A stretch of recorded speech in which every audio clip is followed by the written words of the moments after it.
When I first started volunteering as an organist at my church, St. Augustine's Catholic Church, I was happy to share my talents and contribute to my parish and my community. The church manager welcomed me warmly, mentioning that I would be the second organist, joining Veronica, who had been with the church for years. But Veronica had one unusual stipulation. She refused to play at funerals. At the time, I didn't think much of it. People handled death and death ceremonies differently, so I didn't question her preferences. Funerals didn't bother me, and I was happy to fill in where I was needed. The church itself was a grand old structure with high ceilings and beautiful stained glass windows that cast colorful patterns on the stone floors. The organ was a magnificent instrument, and I felt privileged to play it. My first funeral service came sooner than I expected, and I practiced ahead of time, choosing somber, respectful pieces fitting for the occasion. The funeral was well attended, and it went smoothly. The congregation was solemn, and I felt a sense of peace in the music as I played. As the ceremony came to an end, I began my final piece, a gentle melody meant to accompany the departure of the mourners. By ones and twos, they filed out of the church, whispering quietly. That's when I noticed her. Sitting in a pew towards the back of the church was a small woman dressed entirely in black. Her face was obscured by a thick, black veil, a traditional mourning veil I had seen women wear as a child, but rarely seen today. It was an old-fashioned, antiquated style, one I would have noticed even during the ceremony. I guessed she had arrived late while I wasn't paying attention. I continued playing, waiting for the last few mourners to rise and leave. The church slowly emptied until it was just the two of us. As I finished the final notes, I looked up expecting to see an empty church. Instead, the veiled woman was still seated in the pew, staring straight ahead, unmoving. I felt a slight unease, but told myself she might just need an extra moment. I started gathering my music and packing away my things, hoping she would eventually rise and exit, so I would not disturb her when I left. After what felt like an eternity, the woman finally moved. But instead of standing up, she turned to face me. Her movement was unnatural, as if her head twisted independently of her body, and her veiled face turned towards me with an eerie, deliberate slowness. I couldn't see her eyes, only the black void of her veil. I gave her a polite nod, trying to acknowledge her and not betray the fear I was feeling staring at that veiled woman. But she didn't respond, just continued to face me. Then, in an unnatural motion that made me catch my breath, she slid out of the pew. There was no sound of footsteps, just a silent glide as if she were floating. She moved towards the exit, her body unnaturally straight, and before I knew it, she had disappeared. Alone in the grand and silent empty church, I realized I had just witnessed something paranormal. That was no ordinary mourner. The way she moved, the silent gliding, the eerie stare, it was all wrong. And that's when I thought of Veronica and how she refused to play at funerals. The realization hit me hard, and I guessed she had seen this veiled woman also. I continued to volunteer at the church and still played at funerals, but always finished playing as the ceremony ended, and not a moment longer.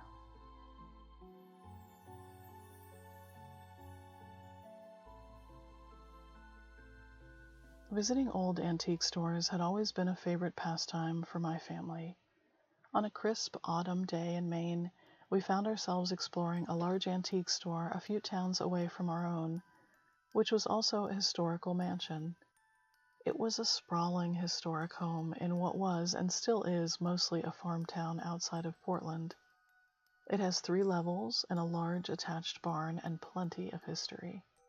It was said that Revolutionary War soldiers had once trained and held meetings in that ballroom on the top floor during the harsh winters of colonial Maine.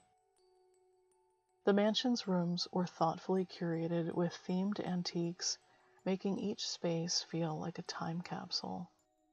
The sitting parlor was adorned with plush Victorian furniture, while the bedrooms boasted ornate bed frames and delicate quilts. The kitchenwares were a treasure trove of copper pots and porcelain dishes, each with its own history. Everything was for sale, but tastefully fit into the theme of each room. We spent a couple of hours wandering through the house, marveling at the odds and ends of times past. As we reached the last few rooms, the atmosphere began to shift, and the air felt cooler. These rooms were filled with farm tools, a stark contrast to the ornate decorations of the rest of the house. The lighting was dimmer, and the space felt unfinished. We were the only ones on that floor, which also added to the eerie quiet. 2 long tables displayed an assortment of old farm tools, most rusty and forgotten by time. There was a narrow hallway which led to the second floor of the hayloft of the massive, uninsulated attached barn, the proximity to which I rationalized was the reason for the temperature shift. The barn was sheltered by tall pine trees, and I assumed the cold autumn air was just reaching through the hallway from the barn. As we investigated the farm tools, my daughter, ever curious, wandered ahead. I heard her voice say, "Thank you." I turned to see her running back to us wearing a stovepipe hat that seemed out of place for this room. "Put that back," I told her, confused about where she had even found it. "But the man told me I could have it," she insisted, clutching the tall hat tightly. Surprised, I glanced down the hallway, which was empty. There was no man in sight. I walked the length of the short, dim hallway, feeling a stronger chill as I reached the door to the barn. Opening it, I found myself on a landing that led to nowhere. Hanging from some caution tape was a handwritten sign warning of the missing stairs, which I assumed had been removed for the refurbishing that was being done to the barn. Closing the barn door, I realized there were no other doors in this hallway, and it was impossible for someone to have walked past us unnoticed. Feeling suddenly uneasy, I urged my daughter to put the hat on the table, and she reluctantly complied, her eyes darting nervously towards the empty hallway behind me. As we turned to leave, my daughter waved goodbye into the empty dimness of the hallway. We hurried back through the house, past other shoppers on the stairs, and made our purchases on the ground floor. As we exited the mansion and found ourselves on the cobblestone sidewalk in the chilly autumn air, I asked my daughter who she had said goodbye to upstairs.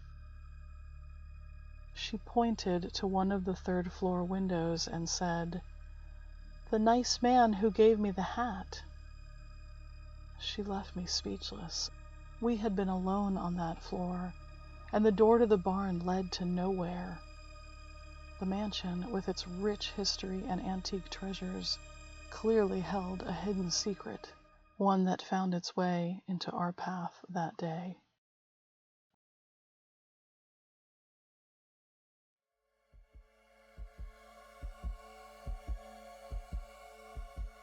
The notifications on my phone would ping every few nights, alerting me to motion detected by my front door camera. Living in a quiet suburban neighborhood, I usually dismiss these as stray cats or the occasional car passing by, and sometimes it was just a spider making a web across the camera eye. But for the past couple of weeks, the notifications had a new pattern, always around 2 a.m. The footage showed a thin man riding a bike slowly past my house, wearing a strange, terrifying mask that seemed out of place even for Halloween. The mask was grotesque, with hollow eyes and a wide, unnatural mouth. I figured it was just some dumb kid trying to prank someone in the neighborhood. On the 4th of July, as neighbors gathered for a barbecue, I casually mentioned the masked cyclist to my neighbor Mike. He frowned and told me he'd seen the guy too, riding past his house late at night. Mike also figured it was just a prankster, but we both agreed it was creepy. A few nights after the barbecue, my dog woke me up pacing the bedroom. It was her usual way of letting me know she had to go potty, so I put on my shoes and made my way outside, the cool night tingling my skin awake.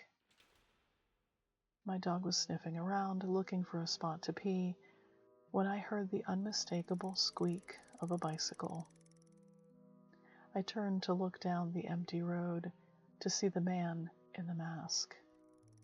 He was riding slowly towards us, his grotesque mask illuminated by my neighbor's porch lights. My dog stood still, intensely staring at him. The guy was getting closer, and as I pulled my dog back towards the house, she let out an unconvincing bark, more of a whimper, really. As we reached the porch, the guy stopped directly in front of our house, staring at me. I threw open my door and yelled something at him like, "I see you. I'm going to call the police," before sliding inside and locking the door behind us. Peering through the peephole, I saw him standing there, completely still. After what felt like an eternity, he continued riding down the road, disappearing into the darkness.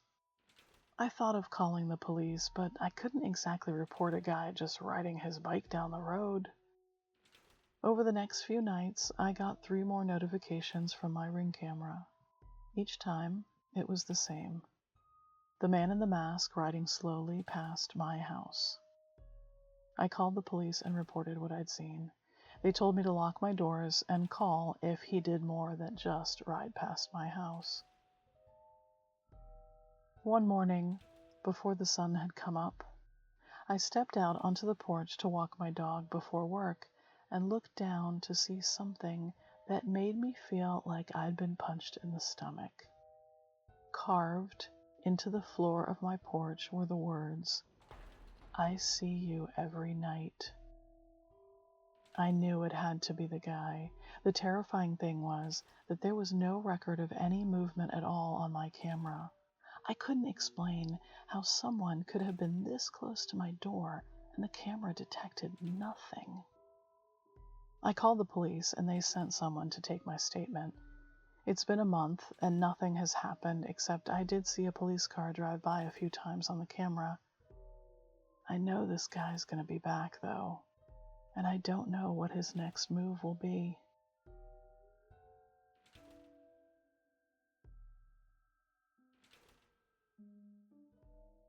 I interned at a very famous theme park in Florida during college.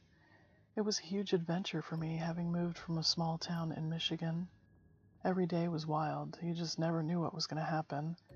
We had visitors from all over the world, big entertainment, and tons of experiences I would never have had through a regular college experience. The excitement of families, the bright lights, and the fast pace of it all was thrilling. But one particular night in late summer was very different. The park had long closed, and I was leaving my retail location later than usual because of a new merchandise rollout happening at opening the following morning. I usually walked with the other staff to the parking lot, which was huge, when we were let out at the same time, making the long walk on tired feet feel less daunting. But that night, the lot was eerily deserted. My car was parked all the way at the end of a long row of empty spaces, nestled against a small strip of trees and a canal. As I began the walk to my car, I felt like I wasn't alone, like someone was watching me. And despite the humid night, the hairs on my arms stood straight up, and I picked up the pace.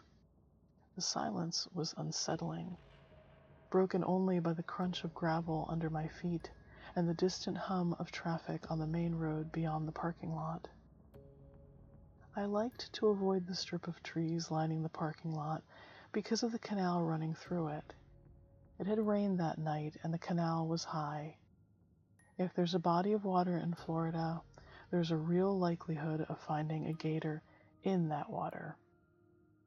I walked in the center of the lot that would normally be filled with cars, leaning away from the trees and their long shadows. I felt a pressure, like someone was following me, lurking in the narrow strip of trees. I could feel my breath coming faster, and I remember glancing over my shoulder, half expecting to see someone or something just behind me, having emerged from the darkness of the trees. As I neared my car, I heard a splash in the creek. That's when I panicked, realizing that what I was feeling was real, and I sprinted the last few steps, slamming the door shut as soon as I got in my car. My hands were sweaty and trembling as I fumbled to lock the doors. I felt exposed and vulnerable, like prey being hunted. At least inside the car, I was one step closer to getting out of there. I looked out towards the woods, trying to catch my breath. That's when I saw it. A mist, perfectly still, hovering at the edge of the trees. My first thought was that it was just fog, but as I put on my glasses to get a better look, I saw the shape of a small boy. He was squatting down, his little arms around his legs, watching me with unblinking eyes. His presence was unsettling, his stare piercing through the darkness. The expression white as a ghost came to mind. My first instinct was to see if he needed help, but as I watched him watching me, I saw the darkness of his dark eye sockets, which looked like caves, and realized there were actually no eyes to see at all. My blood ran cold, and I reached for my phone to film what I was seeing, but before I could record, the boy just dissolved into the hot, humid night, like he had never been there. I sat in stunned silence, my mind racing to make sense of what I had just witnessed. As I drove to the exit past the trees, my eyes kept darting back to the canal. Just as I was about to turn out of the parking lot, I saw a faint light flickering among the trees by the water. It was brief, but unmistakable. It looked like it could have been a lantern, but it disappeared so fast I just couldn't make it out. I still didn't know what to make of it, and I've never told anyone this story before. It seemed too strange, too unbelievable. For the rest of my internship, I made sure to walk with other staff to my car. I made a point of never being alone at night along the edge of that dark, silent lot. I'll never forget what I saw that night, even though I still can't explain it. Of all the thousands of people that walk past that canal every day and night, he showed himself to me. I like to think that he's not trapped there or unhappy, but rather he's there because the park was a happy place for him when he was alive. If you like these stories, this is the place for you. I cover scary stories about ghosts, cryptids, paranormal events, and disturbing, creepy human encounters. My Etsy store is open if you'd like to support me there. The link's in the description. Thanks for watching, and see you next week.